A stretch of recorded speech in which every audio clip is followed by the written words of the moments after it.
kí wa kú dédé àkókò yìí. A tún pàdé lẹ́ẹ̀kan sí ní orúkọ Olúwa. Ní kẹ̀rẹ̀kẹ̀rẹ̀ bí oṣù kejì ṣe ń parí lọ, ní ìgbàgbọ́ wípé à ń gbádùn Ọlọ́run ní gbogbo agbègbè ayé wa. Bẹ́ẹ̀ náà ni yóò sáàrí, bẹ́ẹ̀ náà ni ó sì gbọ́dọ̀ rí. Torí tó bá gbin èso àjàrà náà ló jẹ níbẹ̀. Àgbẹ̀ tó bá kọ́kọ́ dá oko ló kọ́ ń jẹ níbẹ̀. Àwa la sin Ọlọ́run, àwọn náà la gbádùn rẹ̀. Bàbá wa ni, ọmọ la sì jẹ́ fún. Ìyẹ́ apá rẹ̀ yóò fi bò wá, àbọ̀ rẹ̀ ó dájú, ìpèsè ó dájú ní gbogbo agbègbè ayé wa lórúkọ Jésù. Lórí ẹ̀kọ́ tí à ń gbé yẹ̀wò lọ náà la sì wà níbẹ̀, tí à ń sọ fún wa lórí Sakaraya orí 4 ẹsẹ̀ 6. Ó ló sì dáhùn sí fún mi pé èyí ni ọ̀rọ̀ Olúwa sí Serubbabeli, pé kì í ṣe nípa ipá tàbí nípa agbára, bí ó ṣe nípa ẹ̀mí mi. Ìgbà mo gún wí. Lónìí tí a fẹ́ gbé yẹ̀wò ni pé gbígbẹ́kẹ̀lé agbára, ìsinmi agbára Olúwa, èyí tí ṣe ọ̀nà sí ìsọjí. Bí a bá ń retí ìsọjí kan pàtó nínú ìran tí a wà yìí, ohun tó gbọ́dọ̀ ṣáájú ni gbígbáralé, gbígbọ́kànlé, sísinmilé. Èyí tí a pè ní sísinmilé lónìí yìí, ó dàbẹ̀ ni pé bí a bá tú palẹ̀ nínú ọkàn wa, ó dàbẹ̀ ni pé kò rí bẹ́ẹ̀.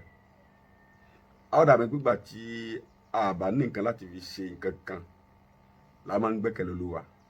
Bí a bá ní nǹkan kan láti ṣe nǹkan kan, ó dàbẹ̀ pé láti gbẹ́kẹ̀lé Olúwa, láti pè é, láti pèsè ìdí rẹ̀ kì í sábà fa wẹ́wáyé púpọ̀. Fún torí gẹ́ni, a máa ń gbẹ́kẹ̀lé ipá wa, a máa ń gbẹ́kẹ̀lé ta ní, a máa ń gbẹ́kẹ̀lé agbára ta ní. Àbáwọn èèyàn tó sọ̀rọ̀ àǹdí wa, àwọn tó àti ẹni connection, ẹni tó gbajúmọ̀, tó bá ní kí ló fẹ́ pẹ́ lọ́rùn síbẹ̀ sí.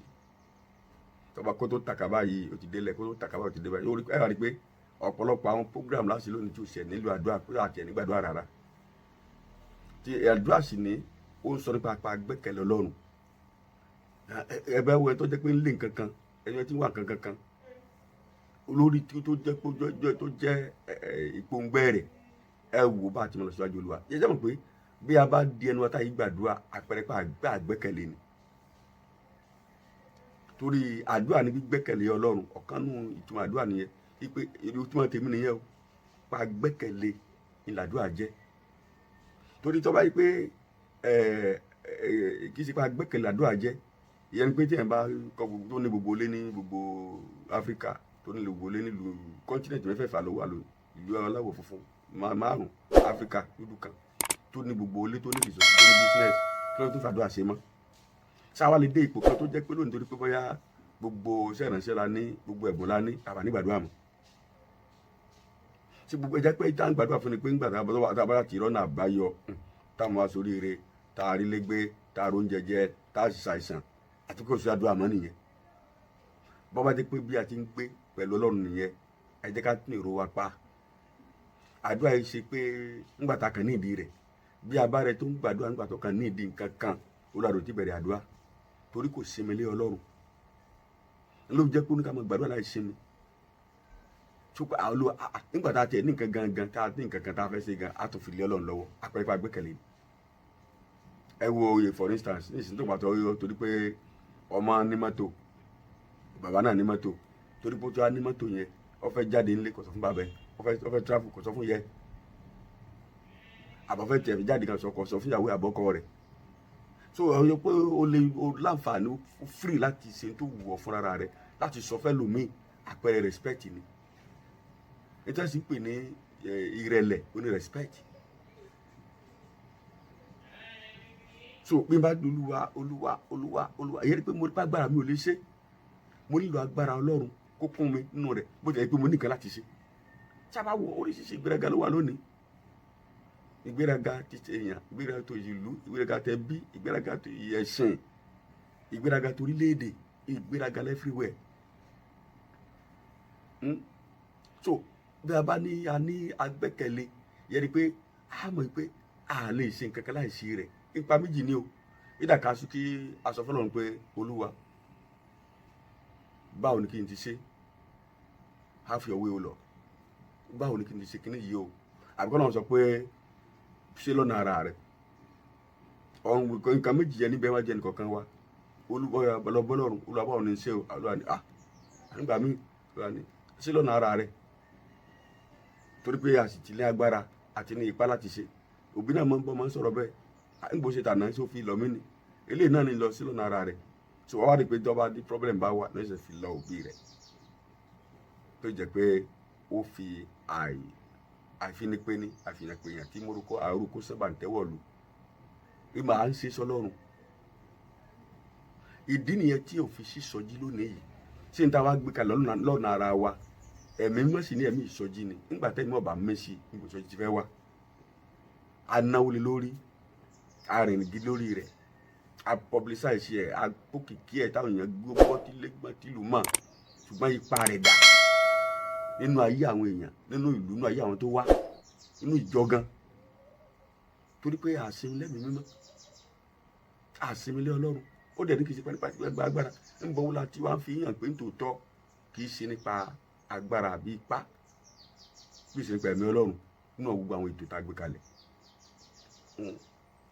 so ipá ènìyàn àti làkàkà èèyàn kò lè mú èso kan pàtó wá ìwé mọ́sánú Jákọ́bù orí mẹ́rin ẹsẹ̀ méje ó ní ẹ kọjú ìjà ó ní ẹ rẹra sílẹ̀ níwájú agbára ọlọ́run ẹ tẹríba fún ọlọ́run ẹ tẹríba fún ọlọ́run yẹn ni pé kó tó bá tako èṣù kó tó bá bá àdé èṣù àbẹ̀ṣù wé àbẹ̀ṣù ìwọ̀yà àjà akọ́gbọ́dọ̀ kọ́kọ́ tẹríba fún ọlọ́run náà ẹ wo ọkùnrin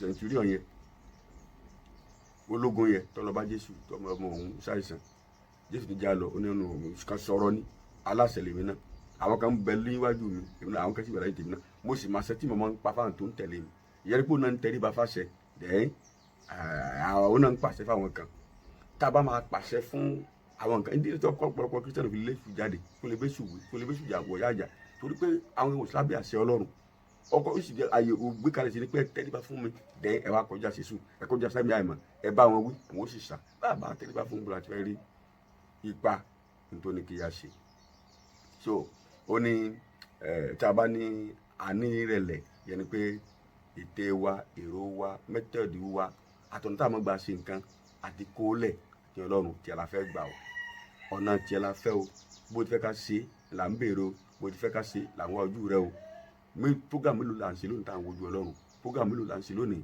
tá à ń kóra jọ láti gbàdúrà lé lórí torí gbogbo nǹkan ti wà ní sẹpẹ́ àti fàmìyàn síbẹ̀ àti fàmìyàn síbẹ̀ àti fàmìyàn síbẹ̀ a rí i pé ipá ènìyàn wà lè torí àwọn kankan bẹ tá a rí tipa ènìyàn lè gbé àfipá Ọlọ́run nìkan so ìwé Psalm 51 verses 10 Psalm 51 verses 10 onídàá àti tó sí mi ní Olúwa